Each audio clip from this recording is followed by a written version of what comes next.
Okay, so ito na yung complete equipment checklist.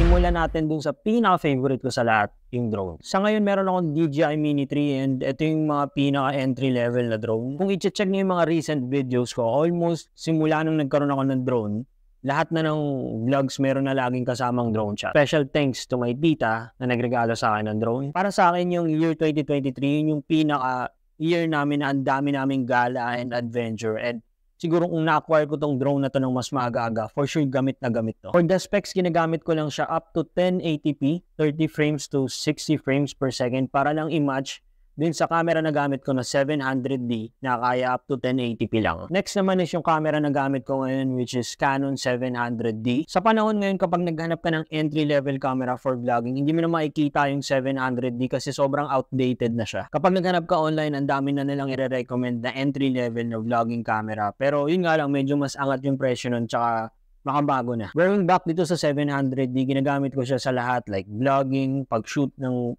photos and videos ng real estate and sa mga upcoming projects. Yung next naman sa list, yung mga lens na ginagamit ko. Yung lagi kong ginagamit sa mga vlog, sa reels, sa real estate, eto, yung Canon EFS 10 to 18mm. Sobrang wide lens siya and hindi siya nagbibigay or nagpo-produce ng fish eye look. Yung next naman na lens na ginagamit ko na, shinare ko na rin sa mga previous vlog, yung Yongnuo 50mm. Okay siya for photography, close-up shots, or mga videos na gusto mo gawa ng montage. Kung ikukumpara mo siya sa ibang lens, sa ibang brand, ito yung yata, sa pagkakaalam ko, ito na yung pinaka-affordable sa lahat na mabibili mo ng brand new. Isingit na rin natin yung mic na gamit ko na hindi ko siya madalas gamitin, pero kapag ganito na klaseng overhead talk, tsaka nandito ako sa medyo ma-echo or maingay na paligid, okay siya gamitin. Regalo sa akin ito ng misis ko last month and makikita mo siya sa Lazada na less than 150 lang yata to. Next naman is yung latest na addition sa tropa natin, yung gimbal. Sakto-sakto nung sinimulan ko yung real estate, doon na rin ako nagkaroon ng gimbal and naging napaka-useful niya sa akin. And last, and yung isa sa pinaka-importanteng part na maging equipment pagdating sa pag-vlog or pag-shoot ng videos is yung tripod or yung GorillaPod. I mean, obviously naman, hindi na natin kailangan i-explain kung gaano ka-importante magkaroon ng tripod or at least kahit GorillaPod man lang. Napaka-useful niya, especially kapag wala kang backup na pwede mag-shoot ng videos para sa'yo. Okay, so that's it guys. Lahat ng equipment ko yun na yun. Kung magkakaroon man ako ng mga any additional equipment sa future, kapag ka nagkaroon na ng budget,